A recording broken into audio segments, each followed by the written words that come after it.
telly keeps mentioning that when people run out of food on uninhabited islands, they usually end up eating each other. I'd like to avoid that if at all possible. You sound upset about the internet being broken. I didn't break it on purpose. Being honest, I thought you wouldn't even mind. Dad, you're always saying people spend too much time looking at their screens and not enough time looking at the actual world. You're right there. People definitely rely on their screens too much. For example, Mr. Merriman relied on a sat-nav to take his Year 9 geography group to the Orinoco Wonder Warehouse in Letterkenny. That sat-nav did not take him where he wanted to go. It took him here, to an uninhabited island, which is a very, very different packet of crisps from a super storage and delivery depot. For instance, the Wonder Warehouse is located in the historic market town of Letterkenny, tidiest town in Ireland 2016, whereas this island is located in the sea. Also, the Wonder Warehouse is full of stuff, such as food, books, trampolines, sports equipment, and everything you could wish for. Whereas this island is full of rocks. We were shipwrecked by sat-nav. I'm not blaming Mr. Merriam, by the way. This trip was not even his idea. He's a geography teacher.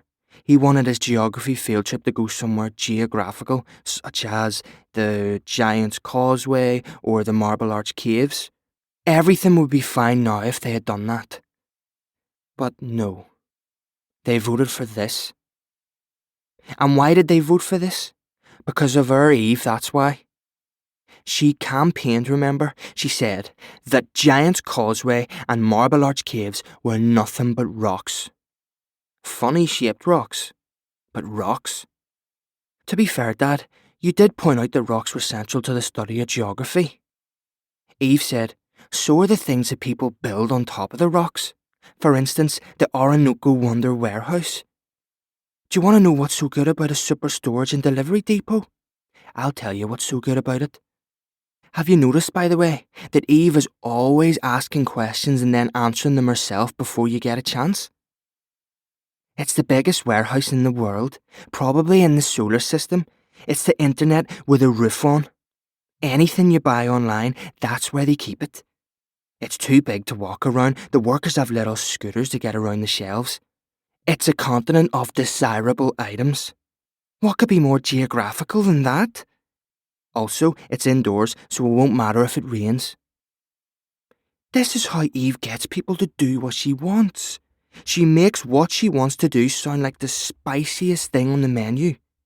She started a wee word group, which she called the Wonder Warehouse versus some rocks. You decide. The Wonder Warehouse won. It should take about an hour to drive to Letterkenny.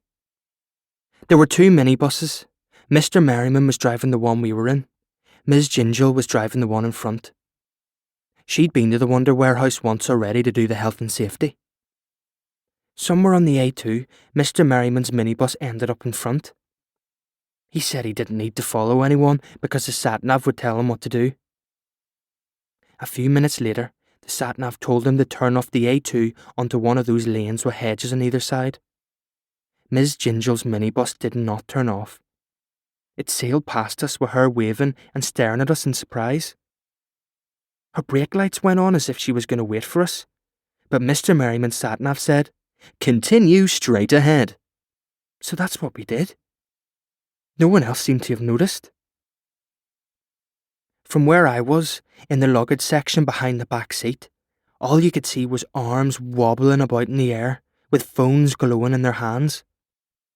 All you could hear was the pop of lunchboxes as people broke into their snacks. All you could smell was sweet chilli, barbecue beef, and cheese and onion crisps. I was tempted to open up Eve's lunchbox for a snack, but decided to take in the view through the back window. I could see lots of clouds and hedges. I did not see a fleet of Orinoco Wonder Warehouse lorries driving up and down the lane. The lane got narrower, with grass growing up to the tarmac in the middle. There was no way you could even fit one lorry down it. I know I'm not in the top set for geography,